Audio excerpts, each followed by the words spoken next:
상상계적인 특징, 어떤 유아가 타자에게 전능성을 부여하는 거죠. 이게 부여하는 거라고 볼 수 있어요. 그러니까 부여받는 건데, 그들의 특징은 굉장히 강력한 신탁을 가지고 있고,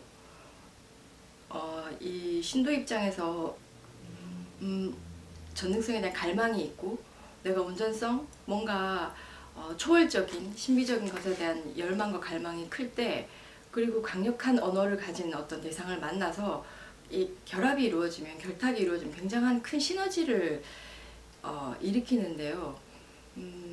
주로 남성들이잖아요. 주로 교주가 남성들이고, 여성 교주들도 있지만, 저도 그 다큐를 쭉 보면서 한 가지 이제 발견한 공통적인 특징은, 여성 교주로 있는 사람들도 그 이면에는 다 남성이 있더라고요. 그러니까 우리가 그 아버지라고 하잖아요. 종교에서 아버지라고 얘기하는 거, 그게 로고스, 신탁의 어떤 담지자인 아버지이죠. 우리가 신을 아버지라고 부르는 것처럼 언어의 주체, 법과 규칙과 질서의 어떤 주관자들, 주체인 남성인 거죠. 이 남성적인 담론이라고 해야 되나요?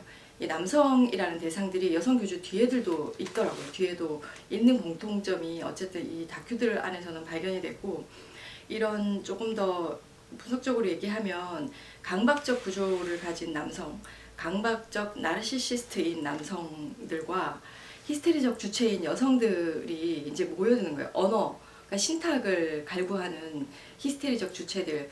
히스테리적 주체라고 하는 건 여성뿐만이 아니라 남성도 포함이 되는데, 그런 구조를 가지고 있는 주체들이 말씀을 원하는 거예요. 이거는 조금 더 구체적으로 얘기하면, 히스테리적 주체라는 건 요구적 주체인데, 이 요구적 주체라는 건 끊임없이 말씀을 원해요. 왜냐하면 스스로를 결여된 주체로 근본적으로 보고 있기 때문에, 이 근본을 채워 넣을 수 있는, 온전하게 할 수 있는, 우리가 좀 원색적으로는 남근이라고 얘기하고 팔루스라고 얘기하는 것을 내 결여, 내 구멍에 채워 넣어야 된다는 지점에서 히스테리적 주체다. 이 히스테리적 주체들은 항상 말씀을 원하죠.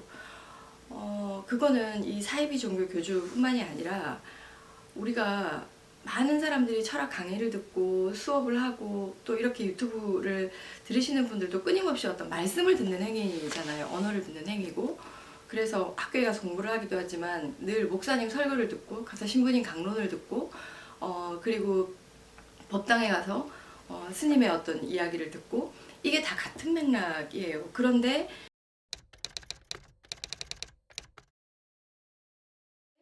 이 사이비 종교나 이단 종교에서는 단순히 말씀을 그냥 전달하는, 목사도 신부도 그들이 하느님은 아니잖아요. 신은 아니잖아요. 신의 대리자라고 이야기한단 말이죠. 이게 상징적인 질서 체계 안에서 상징성을 부여하는 거예요. 사제는 신의 대리자다, 제사장인 거잖아요. 가톨릭의 사제는 제사장인 것이고, 목사님들은 말씀을 전하는 사람들이죠. 대리자라는 것이 분명해요. 대리자가 신은 아니잖아요. 대신 전달한다고 해서 그들이 다이렉트로 뭔가를 하는 게 아니에요.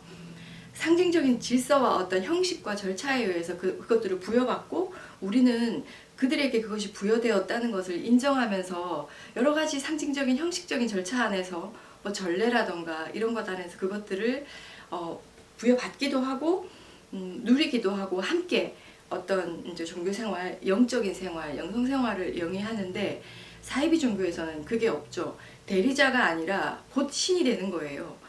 이 상상계적인 나르시스적 단계에서 특징 중에 하나는, 유아가 동일시의 특징이 있어요.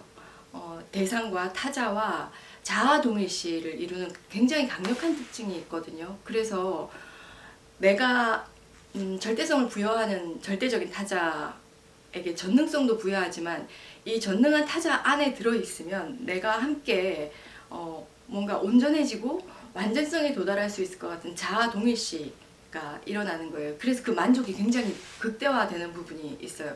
동일시의 특징이 그 유아기적 나르시즘의 특징에는 굉장히 강력하게 있기 때문에, 그런 것들이 극대화되고, 그러면 그럴수록 이 교주나 신탁을 받았다고 주장하는 그들의 언어는 더 힘을 발휘하게 되고, 우리가 뭐 믿는 대로 된다 뭐 이런 것처럼 언어가 가지는 힘이 굉장히 막강하거든요. 그래서 그들이 그렇게 언어적으로 강력한 힘을 발휘할수록 그것을 믿을수록 그 안에서는 어떤 시너지들이 일어나는 것 같아요. 그래서 어떤 우연도 안전한 필연처럼 느껴지면서 모든 것이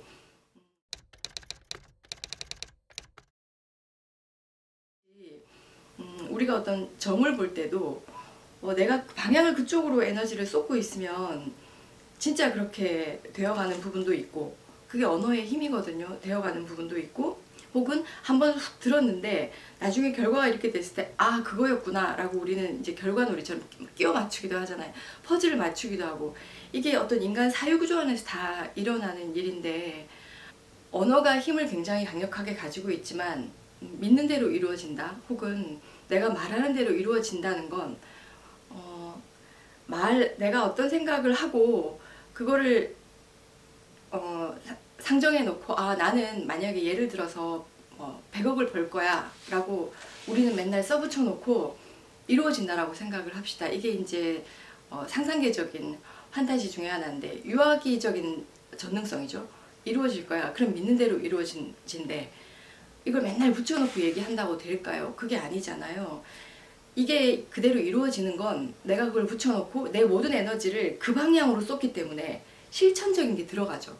노력하고 공부하고 거기서 뭔가 정보를 취득하고 많은 것들이 되었을 때 실제로 거기까지 갈 수도 있죠. 그렇게 해서 이루어지는 것이지 그냥 이거를 뭔가 써붙여 놓고 맨날 앉아서 기도한다고 이루어지는 게 아니에요. 이거는 굉장히 어떤 전능함에 대한 환상, 나르시시스적인 어떤 판타지 일환인 거죠. 근데 마치 이런 어떤 사이비 종교 안에 있으면 내가 그냥 말을 하고 믿으면 그냥 무조건 그대로 되는 것과 같은 환상을 불러일으키죠. 그리고 이 교주들은 어떤 절정감이나 절정이나 어떤 진리나 지고의 복에 도달할 것 같은 언어를 계속 우리에게 발표하지만 실제로 착취당하죠. 실제로 노동, 여러 가지 경제적인 부분, 나의 뭐 어떤 성적인 착취부터 시작해서 다큐에 나왔던 단체를 보니까 여성들은 대부분 성착취를 당하고 노동하거나 남성들은 행동대장을 많이 하는 것 같더라고요. 실제적으로 그 노력과 그 착취 뭐라고 해야 되나요? 행위적인 어떤 대가가 엄청나게 있어요. 우리의 어떤 이 환상 안에서는 그런 대가보다는 내가 얻을 열매가 크다. 천국에 갈 것이다. 아니면 지옥으로 떨어질 것이다. 라는 어떤 이분화된 사고도 굉장히 특징적인 거죠. 이 이분화된 사고도 상상계적 나르시시스트의 어떤 특징 중에 하나예요. 흑과 백.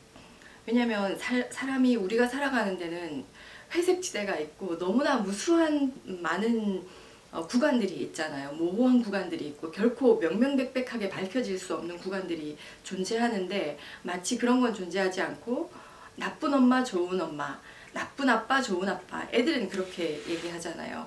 좋은 사람이야, 나쁜 사람이야. 저희 딸아이가 어릴 때 그런 얘기했거든. 드라마를 보다가 같이 뭘 보면 주인공을 보고 엄마 저 사람 나쁜 사람이야, 좋은 사람이야 이렇게 물어봐요. 어떤 사람이야 라고 물어보지 않거든요. 이런 이분화된 것이 어떤 이 유아기적 그 나르시시스적 단계에서의 특징 중에 하나다.